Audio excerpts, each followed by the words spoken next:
ओम शांति। 20 फरवरी के बाबा के साकार महावाक्य हैं। बाबा ने कहा, मीठे बच्चे, तुम्हें तन मन धन से सच्ची रूहानी सेवा करनी है। रूहानी सेवा से ही भारत गोल्डन एज बन जाएगा। बाबा ने प्रश्न पूछा, बेफिक्र रहने के लिए सदा कौन सी बात याद रखो? तुम बेफिक्र कब रह सकेंगे? बेफिक्र रहने के लिए सदा याद रहे कि यह ड्रामा बिल्कुल एक्यूरेट बना हुआ है। जो भी ड्रामा अनुसार चल रहा है यह बिल्कुल एक्यूरेट है, परंतु अभी तुम बच्चे बेफिक्र रह नहीं सकते। जब तुम्हारी कर्मातीत अवस्था हो तब तुम बेफिक्र बनेंगे। इसके लिए योग बहुत अच्छा चाहिए। योगी और ज्ञानी बच्चे छिप नहीं सकते। ओम शांति। पतित पावन शिव भगवानुवाच। बाप ने समझा दिया है कि देहधारी मनुष्य को कभी भी भगवान नहीं कहा जा सकता। मनुष्य यह भी जानते हैं पतित पावन भगवान ही है। श्री कृष्ण को पतित पावन नहीं कहेंगे। बेचारे बहुत मूंझे हुए हैं। भारत में जब सूत मूंझ जाता है तब शिव बाबा को आना पड़ता है। बाप के बिना उसे कोई सुलझा ना सके। वो ही पतित पावन शिव बाबा है, जिसको तुम बच्चे ही जानते हो, सो भी नंबर वार पुरुषार्थ अनुसार। भल यहाँ बैठे हैं, रोज सुनते हैं, तो भी ध्यान में यह नहीं आता है कि हम शिव बाबा के पास बैठे हैं। वह इनमें विराजमान है, हमको पढ़ा रहे हैं, पावन बना रहे हैं, युक्ति बतला रहे हैं। तुम स्वदर्शन चक्रधारी बन रचता और रचना की नॉलेज पाकर काम को जीत जगत जीत बनते हो, तो वह बाप पतित पावन भी ठहरा, नई रचना का रचता भी ठहरा। अभी बेहद का राज्य पाने के लिए तुम पुरुषार्थ करो। हर एक समझते हैं हम शिव बाबा से राज्य भाग्य ले रहे हैं। यह भी यथार्थ रीति समझ नहीं सकते। कोई थोड़ा जानते, कोई तो बिल्कुल ही नहीं जानते। शिव बाबा तो कहते हैं पतित पावन मैं हूं। मेरे से अगर कोई आकर के पूछे तो मैं अपना परिचय दे सकता हूं। तुमको भी तो बाप ने अपना परिचय दिया है ना। शिव बाबा कहते हैं, मैं साधारण तन में प्रवेश करता हूं। यह साधारण तन है, झाड़ के अंत में खड़ा है। पतित तो दुनिया में खड़ा है और फिर नीचे तपस्या कर रहे हैं। इनको भी तपस्या शिव बाबा सिखला रहे हैं। राजयोग शिव बाबा सिखलाते हैं। नीचे आदि देव, ऊपर में आदिनाथ। तुम बच्चे समझा सकते हो हम ब्राह्मण शिव बाबा की संतान हैं। तुम भी शिव बाबा के बच्चे हो, परंतु जानते नहीं। भगवानुवाच एक है, बाकी सब ब्रदर्स है।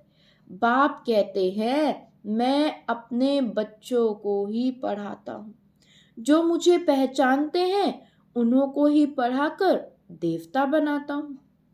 भारत ही स्वर्ग था, अब नरक है। जो काम को जीतेगा वही जगत जीत बनेगा। मैं गोल्डन वर्ल्ड की स्थापना कर रहा हूँ। अनेक बार यह गोल्डन एज में था भारत, फिर आयरन एज में आया भारत। यह कोई भी जानते नहीं। रचयिता और रचना के आदि मध्य अंत को कोई जानते नहीं। मैं नॉलेजफुल हूँ, यह है एम ऑब्जेक्ट। मैं इनके साधारण तन में प्रवेश होकर नॉलेज देता हूँ। अभी तुम भी पवित्र बनो। इन विकारों को जीतने से तुम जगत जीत बनेंगे। यह सब बच्चे पुरुषार्थ कर रहे, तन मन धन से रूहानी सेवा करते हैं, जिस्मानी नहीं। इनको स्पिरिचुअल नॉलेज कहा जाता है। यह भक्ति नहीं है, भक्ति का युग है द्वापर कलयुग, जिसको ब्रह्मा की रात कहा जाता है और सतयुग को ब्रह्मा का दिन कहा जाता है। कोई गीता पाठी आए तो उनको भी समझाएंगे गीता में भूल है। गीता किसने सुनाई? राजयोग किसने सिखाया? किसने कहा है काम पर जीत पाने से तुम जगत जीत बन जाएंगे? यह लक्ष्मी नारायण भी जगत जीत तो बने हैं ना। इनके 84 जन्मों का राज बैठ समझाए। कोई भी हो, नॉलेज लेने के लिए तो यहाँ आना पड़ेगा ना। मैं तो बच्चों को पढ़ाता हूँ, परंतु तुम्हारे में भी कोई इतना नहीं समझते हैं, इसलिए गायन है, कोटों में कोई, कोई में भी कोई। मैं जो हूँ, जैसा हूँ, कोई तो यह 5% भी नहीं जानता। तुम्हें बाप को जानकर पूरी रीति याद करना है। मामेकम याद क्यों नहीं करते हो? कहते हैं बाबा याद भूल जाती है। अरे तुम बाबा को याद नहीं कर सकते हो। यूं तो बाप समझते हैं यह मेहनत का काम है, फिर भी पुरुषार्थ कराने के लिए पंप करते रहते हैं। अरे जो बाप तुमको क्षीर सागर में ले जाते हैं, विश्व का मालिक बनाते हैं, उनको भूल जाते हो। माया भुलाएगी भी जरूर, टाइम लगेगा। ऐसे भी नहीं कि माया को भूलना ही है इसलिए ठंडे होकर के बैठ जाओ। नहीं, पुरुषार्थ जरूर करना है, काम पर जीत पानी है। मामेकम याद करो तो विकर्म विनाश होंगे। जैसे तुम बच्चों को बोलता हूँ, वैसे कोई भी बड़े से बड़ा जज आएगा, उनको भी बाप बोलेंगे ना बच्चे, क्योंकि मैं तो ऊंचे से ऊंचा भगवान हूँ। ऊंचे से ऊंची पढ़ाई मैं ही पढ़ाता हूँ। प्रिंस प्रिंसेस पद पाने के लिए बाप कहते हैं मैं इनको पढ़ा रहा हूँ, यही फिर श्री कृष्ण बनते हैं। ब्रह्मा सरस्वती वो ही फिर लक्ष्मी नारायण बनेंगे। यह प्रवृत्ति मार्ग चला आता है, निर्वृत्ति मार्ग वाले राजयोग सिखला ना सके। राजा रानी दोनों चाहिए। विलायत में जाकर के कहते हैं हम राजयोग सिखाते हैं, परंतु वह तो सुख को काग विस्ता समान कहते हैं। फिर राजयोग कैसे सिखाएंगे? तो बच्चों को उछल आनी चाहिए, परंतु बच्चे अजुन छोटे हैं, बालिंग नहीं बने हैं। बालिंग बने की हिम्मत चाहिए। बाप बतलाते हैं यह है रावण संप्रदाय। तुम पुकारते हो पतित पावन आओ, तो यह पतित दुनिया है या पावन दुनिया? तुम समझते हो ना कि हम नरकवासी हैं। क्या यह दैवी संप्रदाय है, राम राज्य है?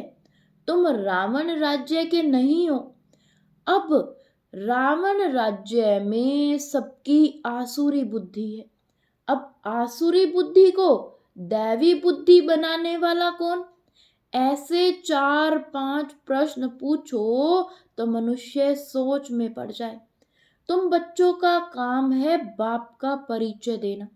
झाड़ को धीरे धीरे बढ़ता है ना, फिर बहुत वृद्धि को पाएंगे। माया भी चक्री लगाकर एकदम गिरा देती है।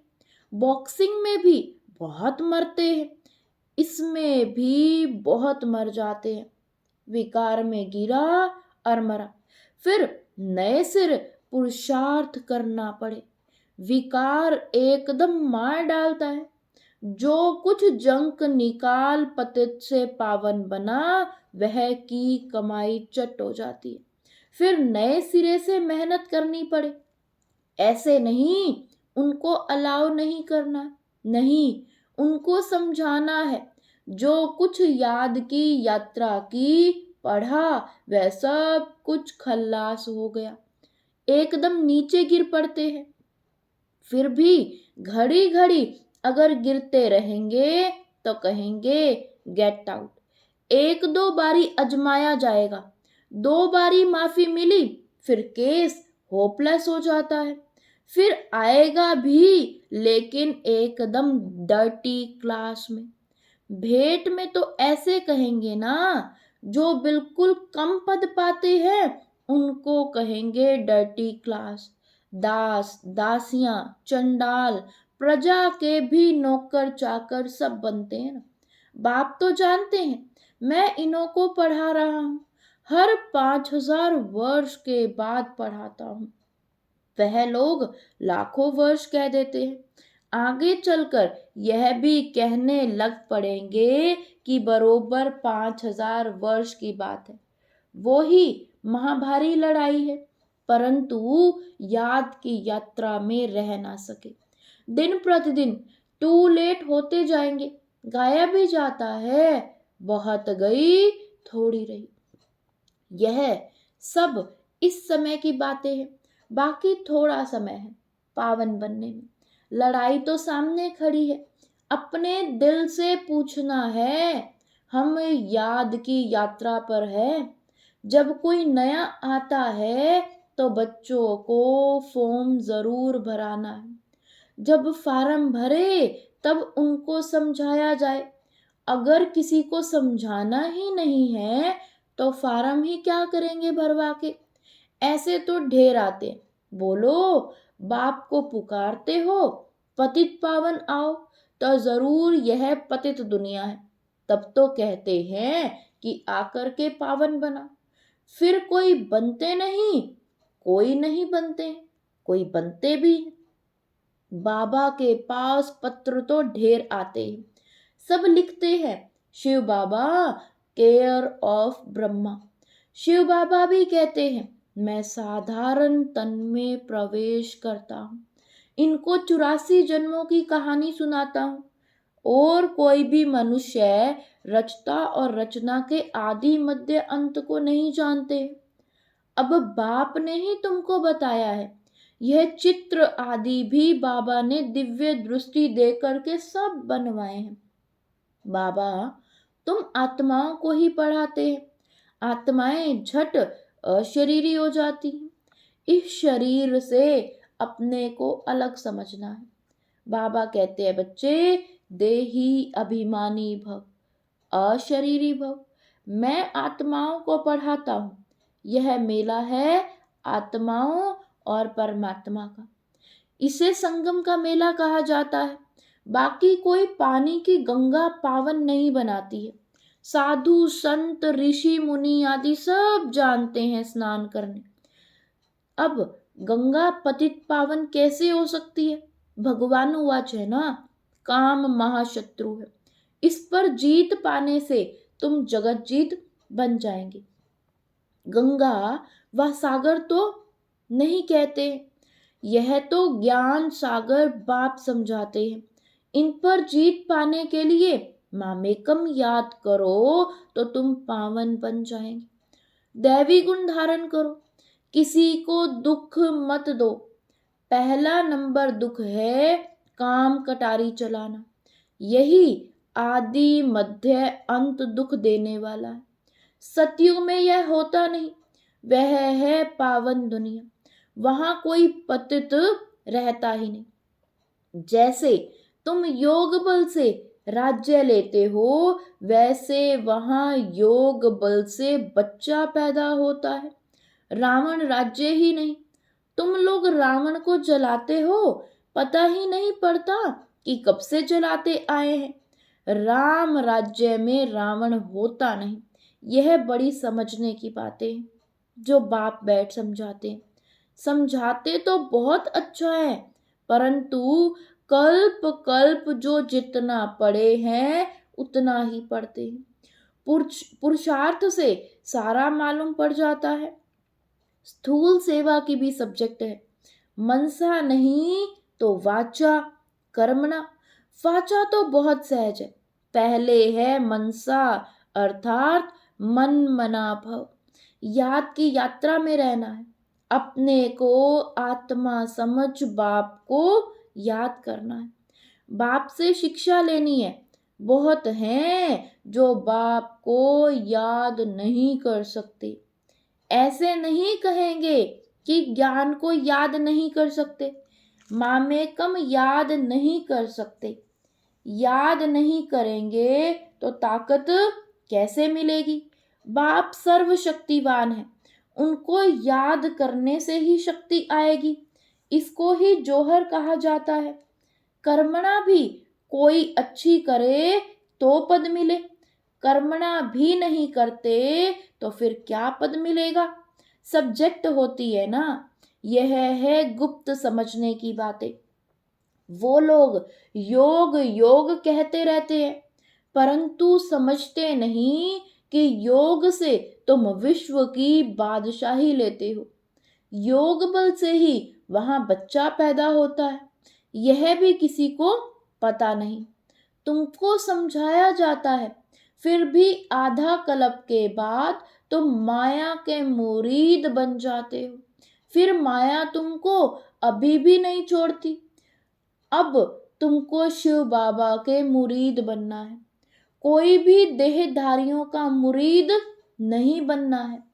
बहन भाई भी अब कहा जाता है ना पवित्र बनने के लिए, फिर तो इससे भी ऊपर जाना है। भाई भाई समझना है, भाई बहन की दृष्टि भी नहीं। ड्रामा अनुसार जो कुछ चलता है बिल्कुल एक्यूरेट, ड्रामा बहुत एक्यूरेट। बाप तो बेफिक्र है, इनको तो फिक्र जरूर रहेगा ना। बेफिक्र तब रहेंगे जब कर्मातीत अवस्था होगी, तब तक कुछ ना कुछ होता है। योग अच्छा चाहिए, योग के लिए बाबा अब जोर देते हैं। इसके लिए कहते हैं घड़ी घड़ी भूल जाते हैं। बाप उल्हना देते हैं, जो बाप तुमको इतना खजाना देते हैं उनको तुम भूल जाते हो। बाप जानते हैं किस में ज्ञान है किस में नहीं। ज्ञानी कभी छिपा नहीं रहेगा, वह झट सर्विस का सबूत देगा। तो यह सब समझने की बातें हैं। अच्छा, मीठे मीठे सिकिलदे बच्चों प्रति मात पिता बाप दादा का याद प्यार और गुड मॉर्निंग। रूहानी बाप की रूहानी बच्चों को नमस्ते। धारणा के लिए मुख्य सार। फर्स्ट पॉइंट है, माया की बॉक्सिंग में हार नहीं खानी है। पुरुषार्थ में ठंडा हो बैठ नहीं जाना है, हिम्मत रख सेवा करनी है। सेकंड पॉइंट, यह ड्रामा एक्यूरेट बना हुआ है, इसलिए किसी भी बात का फिक्र नहीं करना है। कर्मातीत अवस्था को पाने के लिए एक बाप की याद में रहना है, किसी देहधारी का मुरीद नहीं बनना है। वरदान दिया बाबा ने आज, श्रीमत प्रमाण सेवा में संतुष्टता की विशेषता का अनुभव करने वाले सफलता मूर्त भव।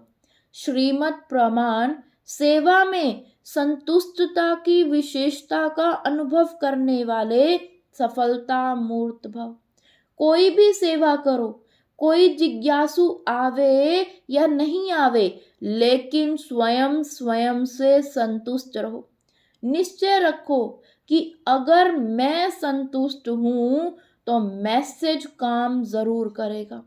इसमें उदास नहीं हो। स्टूडेंट नहीं बढ़ रहे, कोई हर्जा नहीं, आपके हिसाब किताब में तो जमा हो गया और उन्हों को संदेश मिल गया। अगर स्वयं संतुष्ट हो तो खर्चा सफल हुआ। श्रीमत प्रमाण कार्य किया तो श्रीमत को मानना, यह भी सफलता मूर्त बनना है। स्लोगन है, असमर्थ आत्माओं को समर्थी दो तो उनकी दुआएं मिलेगी। असमर्थ आत्माओं को समर्थी दो तो उनकी दुआएं मिलेंगी। ओम शांति, ओम शांति।